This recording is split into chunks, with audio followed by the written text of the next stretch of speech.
Good morning. This is Let's Talk Tuesday with your girl KYC. My name is Kenya Coleman, and I do Let's Talk Tuesdays with KYC on Tuesdays on YouTube. Subscribe to my channel, leave a comment, like, share.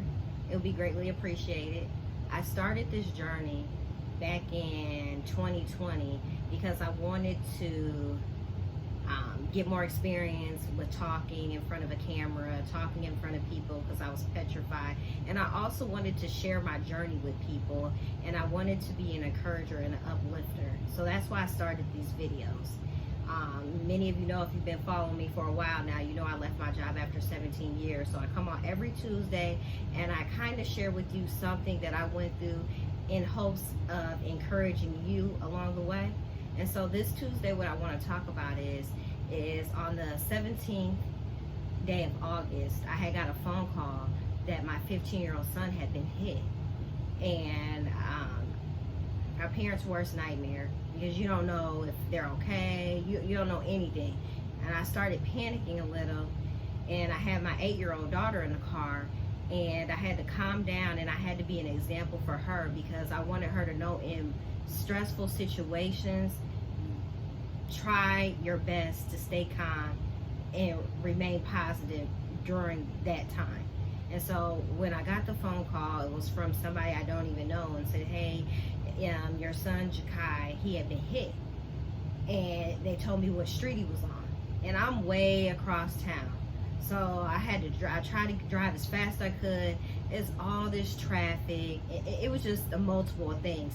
And I'm trying to get to my son because they said he had been hit.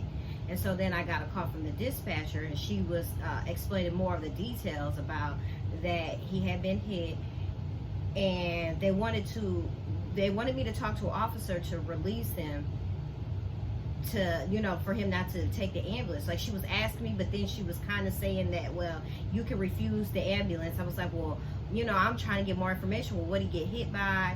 Oh, well, he got hit by a pickup truck. I said, well, most definitely take him in the ambulance to the emergency room, because he, you know, because at first she tried to make it seem like, oh, well, he just had a little bit of road rash. And once she said pickup truck, I'm like, you know, no, you know, take him up there. So I got there as fast as I could. So the story is his father had purchased a moped the day before. My son was told not to get on the moped, and so he went against the orders of his father and got on the moped anyways. And he went on a joyride, and basically they said it was his fault. He didn't stop, and the pickup truck hit him.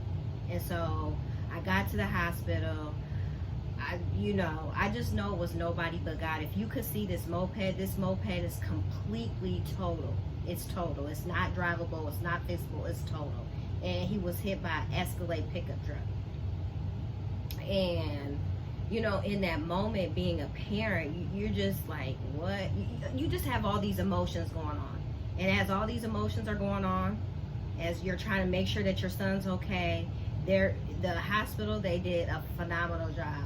Illini Hospital in Illinois, you did a phenomenal job. The Quad Cities, I want to say thank you from the bottom of my heart. I want to say thank you to the people who assessed my son, who stopped and helped him after he got hit, and to the driver. I'm not mad at you. I'm sorry that we both had to go through it. You know, it's just so many emotions that went on that day with this accident. But all I can tell you is it was nothing but the hand of God in it all. And I also want to tell you that I asked for prayer. I asked for prayer warriors. I started calling on people. I started texting people. So I just want to say thank you to any of those people that reached out, anybody that knows the story and you prayed for us. I just want to say thank you from the bottom of my heart. This is a long road ahead of us. He did fracture his leg, and so he had to have surgery the next day. They basically flew him out of the Quad, well, not flew him, but they took him by ambulance to another town, and he had to get surgery in another town. And so right now he's injured his right leg, and he had to have surgery, and he has a rod and he has screws in his right leg. And so right now he's going through the recovery process. And you know, as we both learned something through all this. Like, first of all, like, we as parents, we want to teach our kids safety first. We talk to our kids all the time. There's a reason why we say what we say, and sometimes kids, they don't understand. And as kids, it's free will. You make the choice. You make a right choice or you make a bad choice. Well, he decided to make the wrong choice, and now he's paying the consequence on top of that. And on just so many different levels, I just experienced so many emotions as a parent. And then he's experiencing, emotions too, like, dang, I did the wrong thing and look what it's resulted in. And so he was sharing with me that, he was sharing a story and kids were laughing at him. And then kids were posting on their social media about, oh yeah, you guys act like he's dead or something.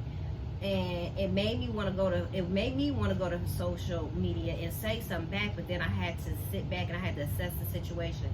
I'm an adult.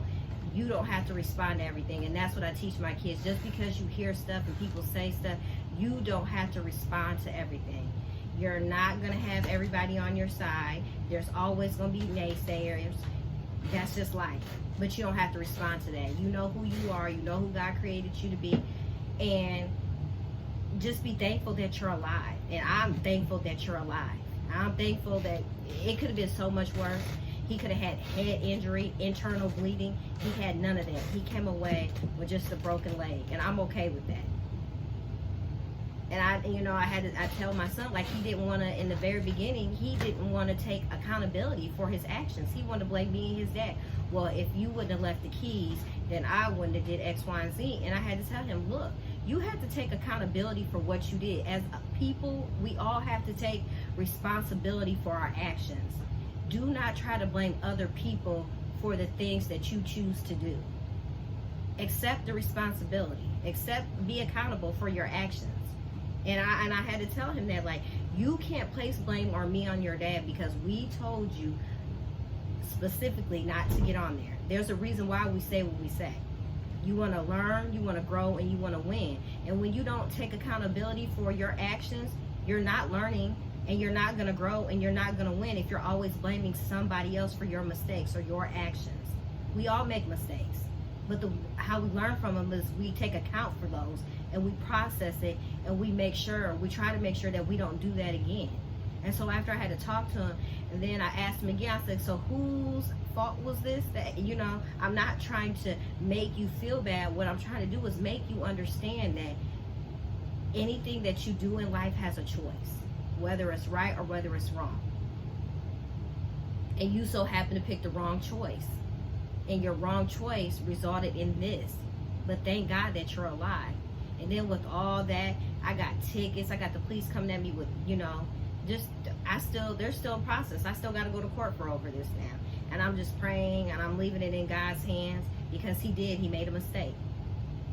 He was looking for the joyride. He wasn't thinking about safety first. He wasn't thinking about all that. And I know what happened is when he got to the intersection, he didn't know how to stop. And so instead of him stopping, he accelerated on the gas, which led him into the intersection, and then he got hit. And then I asked him, was he conscious? And he was conscious, so he never passed out or anything. But I was so grateful for the people who stopped and helped him, for the ambulance, the police, anybody who was involved helping my son.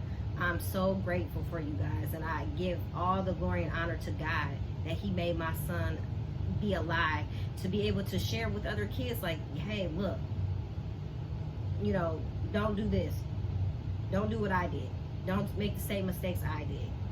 And then, like I said, when I want to go to social media, I can't do that. I can't go to social media and try to justify why kids are laughing and why kids are saying, oh, you think he's dead.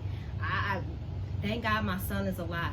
You just don't know what we've been through as a parent, and then him going through it on his own, the emotional thing that he's going through. He's going to have rehab now. Our life has changed right now.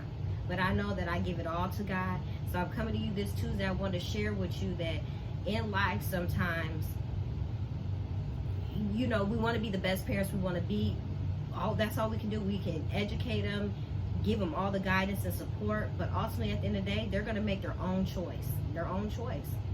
And I can't beat myself up for the decision that he made, especially when I educated him and I told him.